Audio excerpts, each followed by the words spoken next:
Hello, and thank you for tuning in to CAM. I am James Triplett, and one of the things that I've been doing for the month of June, I wanted to take time out and highlight fathers, in particular African American fathers.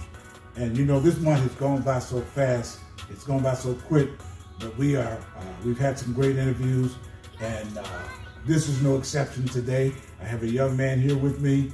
He's doing some big things in his community, in the county of Kitsap, probably the state of Washington. And so we're going to sit and chat with him today.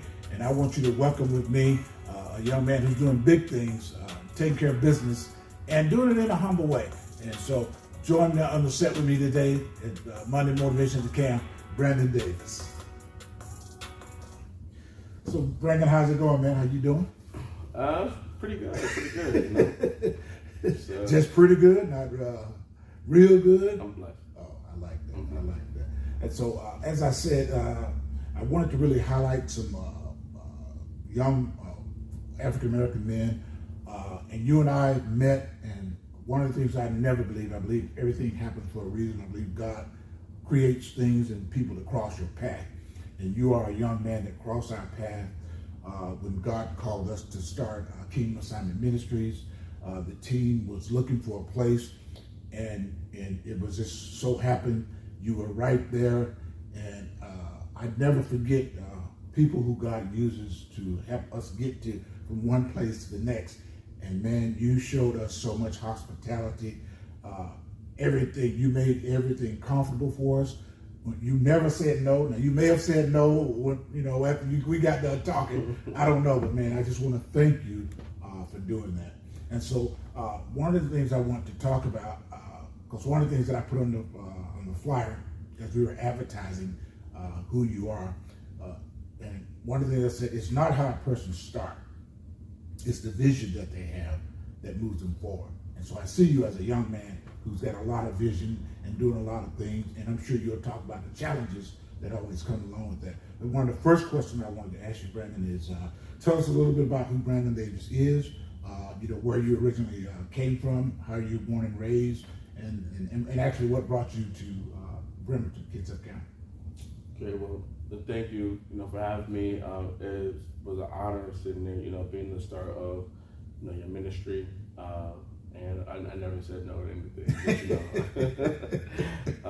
and it's just it's been a journey. It's been a journey. Originally from Brooklyn, New York, and that whole environment was completely different growing up in the '90s and early 2000s. Right. And I've seen myself always wanted to travel and get away because I had a lot of issues, family issues. So, right. Which led to me running the streets and then doing certain things, and I really had outlets, and then I was becoming a product of the environment. Right. So when you say product, was it like gang related type things, or just gang related? Being locked up, back and forth. The great thing was I kind of had a get out of jail free card because I had a family that was in law enforcement. So, okay. So. I would see myself always going in situations behind bars, 13, 14, 15. So it just kept happening, and I got tired of it. So, right. Then college, college was big scam in New York. So, and then it was just a lot. So, I just got up and joined the military and left in 2 weeks. Oh, so, wow. So it was went. To recruiter, to the ASVAB, and they was like, yeah, you're supposed to leave in 6 months. I said, give me 2 weeks. Mm-hmm. Gotta get out of here. Wow. So you was ready to go. Yeah. I was. So I got up and after I took my ASVAB and did everything in 2 weeks, I was gone. Wow. And that was in 2010, and I did 10 years. Wow. So traveled a lot, and in this time frame, you start seeing your perspective starts changing in life, and the partying and the friends, and everything was fun and wrong. Right. But then I started seeing I wanted more, right. more out of life. I wanted things that were of value. So I started focusing on trying to get all my friends to I said, come on, always go to school, get an education. Yeah. It's free.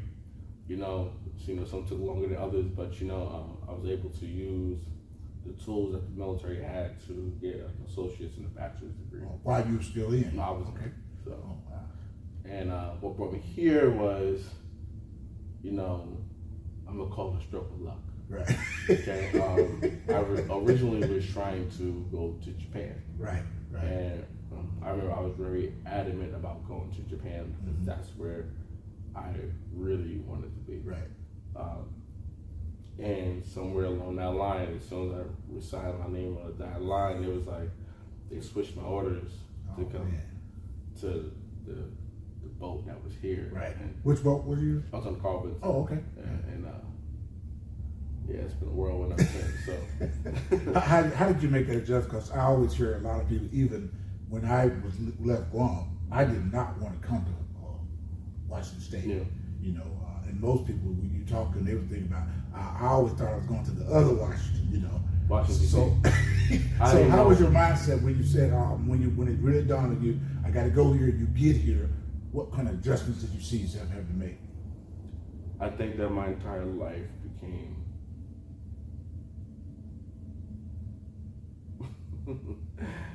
my entire life came to a halt from what I was, because before I came I was in Florida, so we're talking about sunshine every single day, you know. We're talking about I'm on the beach on Christmas, and I come out here and it's like, you know, the adjustment is, you know, you don't see the sun, it rains all the time, you know. The environment out here, people are very passive aggressive, right, and it just was a complete, you know, shock from where I was. And I lived there before 2011. Oh, okay. So you know. I lived in Everett. So, and Everett was more modern. It was more. It was a lot. It's different in here. It's like apples, oranges.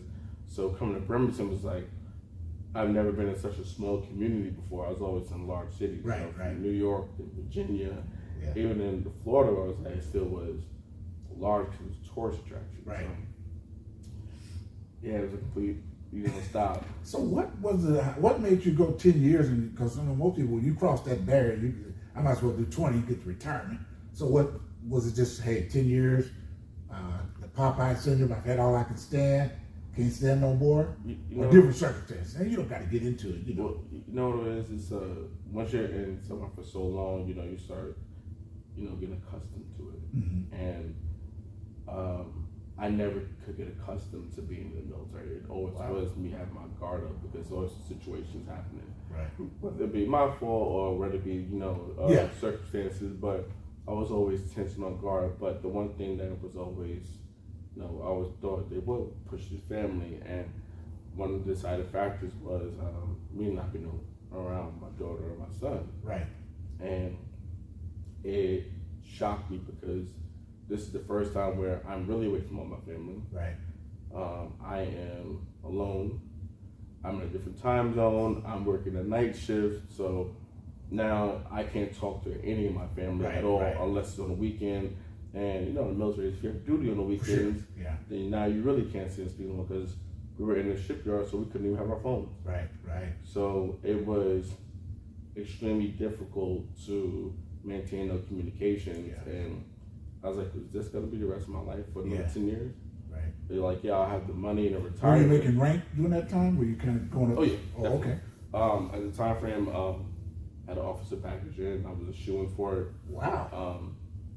Because, you know, my undergrad had a 4.0. Right. So, and meanwhile, traveling in the military from Florida to California to Washington, you know, I was still in school. Right. So the whole entire time I was still in school and had to still change all my classes to all online because of the move. But right.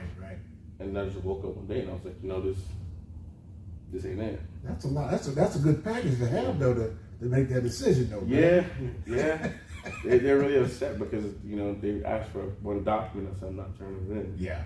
You know, why not? And I said because I said this isn't it for me. Right. You know, like I don't think this is it. Right. So, I started rebelling. A lot, and because I was going back into depression. Right. You know, where the deciding factor was I had my daughter in this ballet that I put her in. Mm-hmm. It's this big ballet recital, and they were adjusting my leave right to where I couldn't go. and I wound up missing the recital, and it kind of like Oh man, yeah. Yeah. One of the things I noticed about you, you're extremely successful. I know you just got done with the Leadership Kids Have graduation, and you were telling me that, hey, Trip, I'm in this master's program, I'm doing this. So one of my questions is to what drives Brandon Davis to do these type of things? Because you could just say, man, I'm okay, I'm doing all right. But what drives you? What's behind all that? Why not? You know, if I allow myself to sit and be mediocre, then that means I'm be like everybody else. And that was never instilled in me growing up. Wow. You know, always, you know, shoot for the stars, you know, and always hold on to, you know, like, when I look at my brother's very successful, you know. I look at, you know, my family members who did step outside the box, you know, and I look at them like, they can do it, why can't I? Wow. Or, you know, I just see things differently.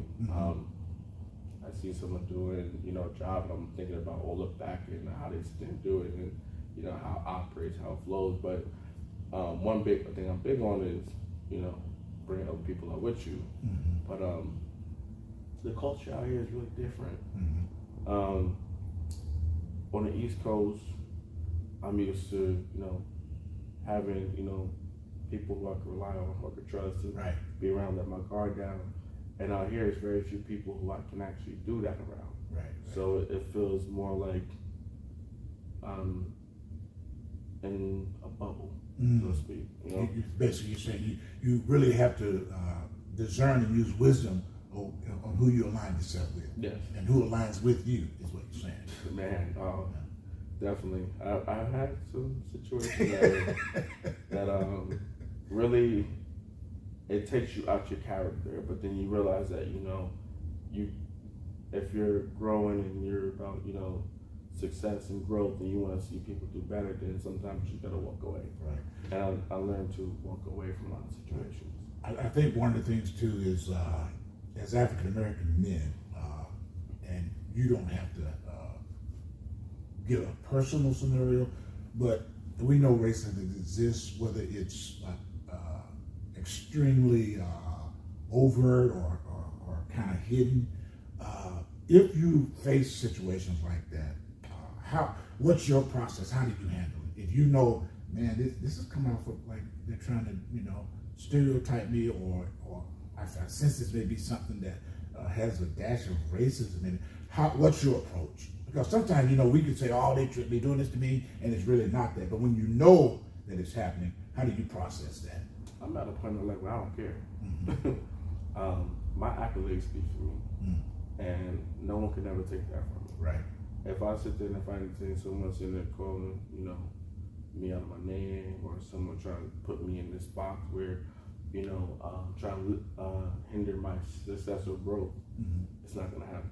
And that's just it. That's another part of the thing that drives you. It just puts fuel to your fire if you sense that they're trying to do that. Nobody will stop that. The only person stop that is God. And He has put all the tools in front of me and the people in front of me to be successful. So it doesn't matter if I am dealing with it. You know, I'll handle any of that accordingly. I'm not gonna, you know, lash out or do this, but you know, just don't put your hands on. Don't keep your paws to yourself, right? Keep on yourself because yeah. Let me ask you this: what has failure taught you, or what lessons have you learned from failure? Because sometimes people see failure as, like you were saying, you stop in my tracks, I can't move on. So, what kind of lessons have you learned from failure? Failure breeds success. Failure breeds resiliency. Failure breeds, you know, tough skin.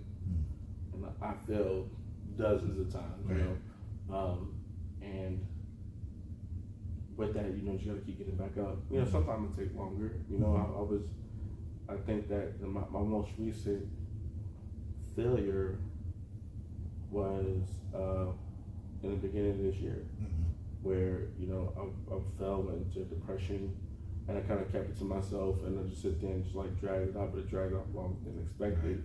And it started affecting other areas of my life. So I started praying. I got up, started walking.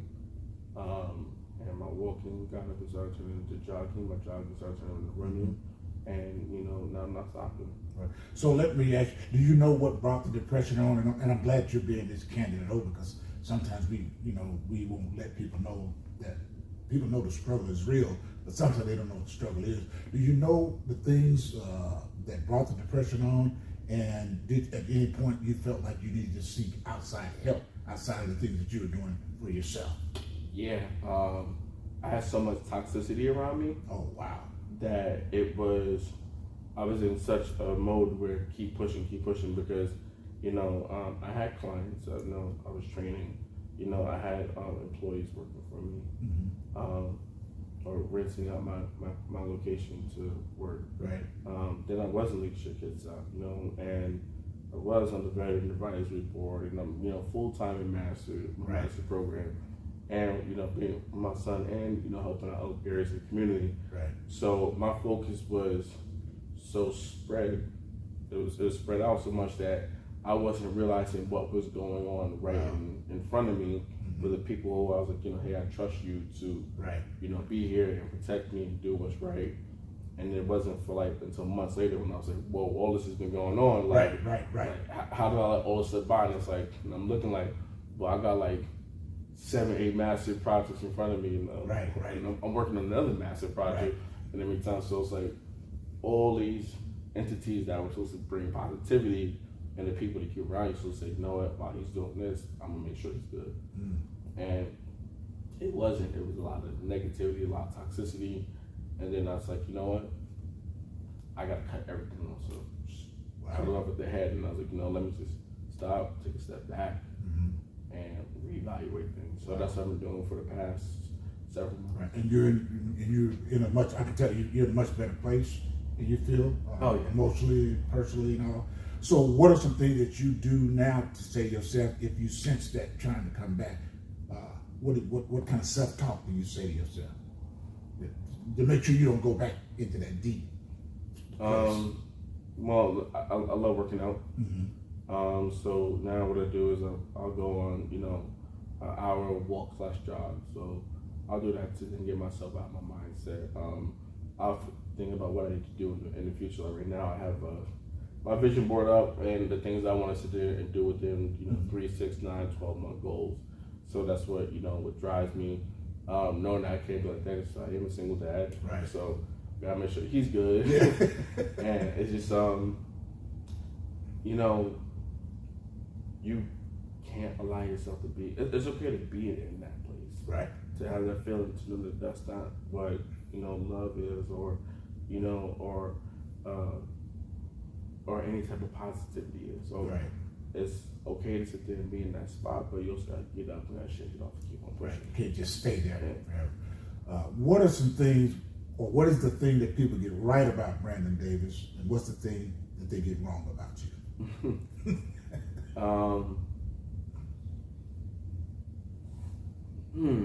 Are we talking about Kitsap County, or are we talking about I'll let you choose. I'll let you choose. What people get right about me is that I'm a hard worker, and I'll keep on pushing. Then what I hear a lot out here is that people sit there and call me an asshole, and I laugh at it because if you go to New York, I'm probably one of the mediocre people, right? So it's like it's not like everybody from where I'm from is more in your face and more outspoken, and what you gonna do about it type mentality, right? And I think that's just what the status that we get while being from New York, especially from the city, Right. Yeah, I still hear that slang. I'm from New York. I'm from Brooklyn. So yeah, I love my city. And so and let me ask you this as well. Are you a better follower or a leader, and why? It all depends on the situation, and I'll give you an example. For so long, I have to sit there and lead in situations and take on the projects I've been taking, and really just being kind of closed-minded in that regard, where put your head down, keep on moving forward, and in the military, I did have people working underneath me, so, do this, do that, everything, and then I realized that that's not really what a leader is supposed to be. That's more like a dictatorship. Right. You do this, you do this. It's like, no, how do I know this person has the skills to do it? How do I know the person how to do it? What I know about their mental state. Yeah, we do have a job to do, but I also have a crew where we all work as a team in one unit. Right. So at Leadership Kids Hub, when I first joined, I'm very junior in the community, and seeing my team and seeing everyone who was been in the community, been in these leadership positions, I realized I had to take a step back. Wow. Was it hard for you to do that? In the beginning, Was it? yeah. In the beginning, it was. They had the project that they wanted to do, and at first I didn't agree with it. Right. I said, "This is sense," and this is what I'm vocalizing. And I was like, you know what? Let me take a step back. Wow. Let me realize that, that everyone here is capable of doing Right. doing this. Right.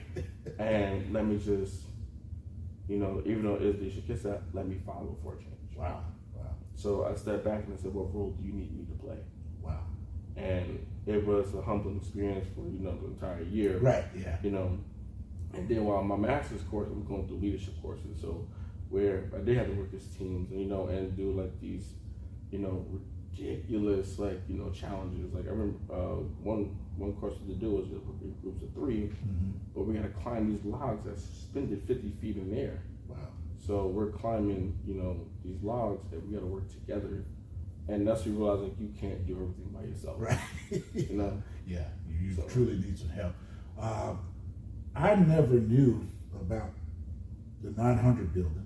I never knew it was, you owned it. So 2 questions that I have. Leasing. Leasing.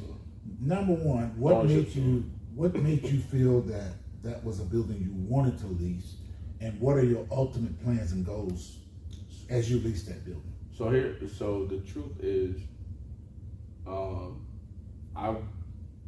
I started the business for my friend, and I started my goal was law school, right? And here we are, putting everything together, because when I got the military, I got out during COVID. Right. I got out and I just came back to Washington, I was in California, and my friend helped me, pull me out what I was falling into, and I respected that, because that's like one of the first people who, outside of my circle, who was like, "Hey, I see you. I'm here for you. Get up." I'm really wanting to be your friend. Yeah. So, I said, "Dude, I'm gonna do this for you," and just run it. But now you seem fit, and I'm gonna go to law school. Right. Got my application in. I'm already studying, and then I realized that okay, so I'm gonna help you in a situation that you don't consider to do something like that massive for him. So it changed the dynamics of our relationship, because he wasn't ready for the responsibility. What was his plan? What was he gonna do with the building? This will be a boxing gym. Oh, gotcha. Yeah, it was going to be a boxing gym. So everything was literally just set up. So we had the ring, the boxing ring ready to be bought. We had all the equipment. Everything was there. And I was like, yo, this is going to be great in the community. And then slowly started backstepping, and then he just disappeared altogether. Wow. And so it was not only me losing my friend, but now me on this massive project, Right. basically by myself. And then I started seeing people who I considered, family and friends, kind of dwindling away. So there was a lot of time frames where I was in that building 2 or 3 o'clock in the morning by myself, just working. Wow. And it was weeks and weeks on end on doing that, and then hiring crews, and then realizing that the people that I was hiring weren't even equipped to be doing the jobs, and then it just was it was so much going on at that time. It's I remember walking inside there and just screaming one day, yo, God, God, what's up? Yeah. What's up? Should I walk away from this? And then I get those reminders not to, don't give up. So. Right. Wow. It was a complete transformation of everything. Wow. So you had to take all of the equipment and things that you guys had originally set up for your friend. Did you have to get rid of those things? Yeah. Sell all that stuff? So everything was purchased on the way, and this is how God works. So I bought the first thing I bought spin bikes. So I bought about 20, 30 spin bikes, and spin bikes never came. So now we're talking about $4,000 or $5,000 worth of equipment that didn't come. Right. And then we're talking about the boxing. It was right. There's one that with the mattress on the floor. The boxing ring didn't come. Wow. And then it was just because of COVID. So remember, we had the shipping issues, and right. It was slow. So now this equipment I'm buying, it's just not coming. So now I'm sitting looking like I just spent about $9,000-$10,000 on equipment. It's not here. Yeah. So now I got the refund. Now I gotta wait for the process and the refund, and it's just it's just a really bad time. Right. So a lot of frustration, and so I used to just get up and just catch a flight and just leave. Like, because at the time my son was in Iowa, so I'd be like, I would go home and like, I'm frustrated. Yeah. So I'm leaving. Yeah. And I would just go back to the East Coast, or I'll go to California to go, just kind of like bug out. Get in a different space. Yeah. So what was it that, there again, back to vision, what was it that when you would take your breaks to get away and you came back to the building and everything was there as you left it, what was it? What was the vision saying to you at that point? Man, nothing was back when I left it. And I came back, and you put someone in charge to push your dream, your vision, because you do need mental breaks. Mm-hmm. And it just wasn't. It was coming issues and issues. Really? So, Wow. but I kept pushing. Right. I had some really good mentors who told me kept pushing and pushing, and I did. So I didn't give up. Right. And so you begin to see some good begin to turn around. So and you share some things with me. So what's the ultimate goal now for the building? So as you know, I'm trying to start the men's group. Yeah. And summertime's here, there's really no real places for the youth to go. Right. And so I linked up with some of the other positive influences in the community, and we're going to be starting a youth center. Wow. Which actually today we're going to be going to buy some of the stuff for it, and hopefully we're able to get the furniture, then we can put it in there this week and move forward with getting it up and running. So the goal is to have a place for youth to go, come hang out, just like, not be in the streets. Right. And then with the men's group, I want the men's group to, kind of mentor the youth that's going to be, up and coming in the community, because there's a problem out here. You got, teens, doing drugs at alarming rates. Right. And I'm not used to that. Like I said, when I was growing up, and we was just fighting. Right. Like we was just, with our fists, right? Yeah, we was just in the streets, like literally just knocking each other heads off, And not the way we all should make up and everything. Right. But out here, it's just like the passive aggressiveness is like so crazy, and it's if we don't get it to the youth and have them express their emotions properly, it's going to be adults being passive aggressive, or them not knowing how to handle their feelings, on top of the issues with the weather and everything. So it just I think that's a noble thing to do. So in the infancy stages of it, is it going to be to where it's going to be open Monday through Friday, 5 days a week, 7 days a week, hours? I'm right now looking at Monday through Friday. Oh, okay. I'm still trying to put all the pieces together. I do need help with it. Right. And then that's also going to allow myself to open up being trusting people. Right.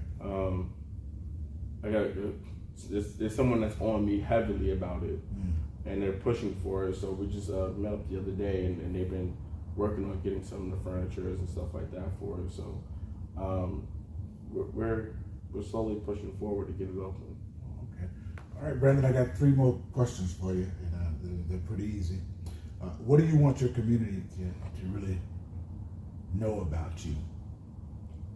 things that we don't know. I mean, I'm sure there's things I don't know, but what do you really want your community that, you've got this, you're an awesome leader, you've completed all these classes and you're coming, but what is that you really want your community to know about you? That's a deep one. When I'm here, I'm willing to, push forward and make sure my community is great. This is the first time I'm in the community where this is the smallest African American community. Right. But it's also the first time I've seen so many powerful African Americans and minorities in the same location that want to do better. Wow. So I want my community to know that yes, I'm here and I'm willing and able to support them anyway that they need it. But we gotta support each other too. Yes. If we are in the process of tearing each other down and in the process of, doing this and, excuse my language, that's this bullshit passive aggressiveness, then we ain't never gonna get anywhere. Right. We have a lot of opportunities out here in Kitsap County because it's not that much out here. Right. So we can establish a lot of things if we work together. For sure. And that means putting aside egos, putting aside the alpha mentality and allowing for people to lead in the fields that they want to do. Like what's from stopping us from opening up a bank? What's from stopping from us from opening up a school? Wow. Or starting a community where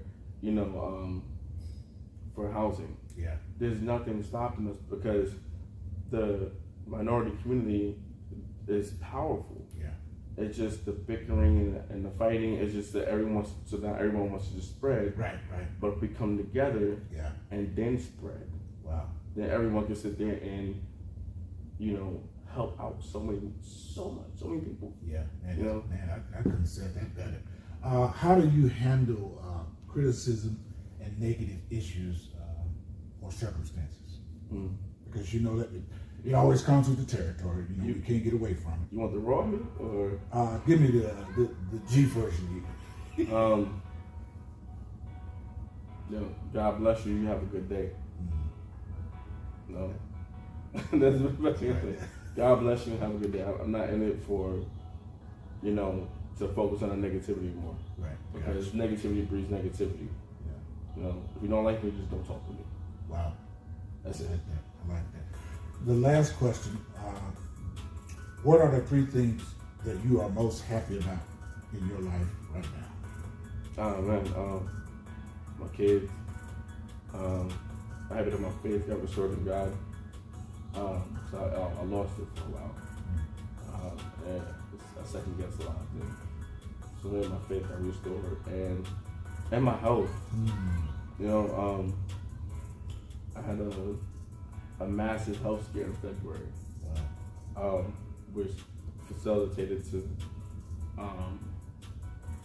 my mental breakdown. And I'm happy everything was okay, everything was right.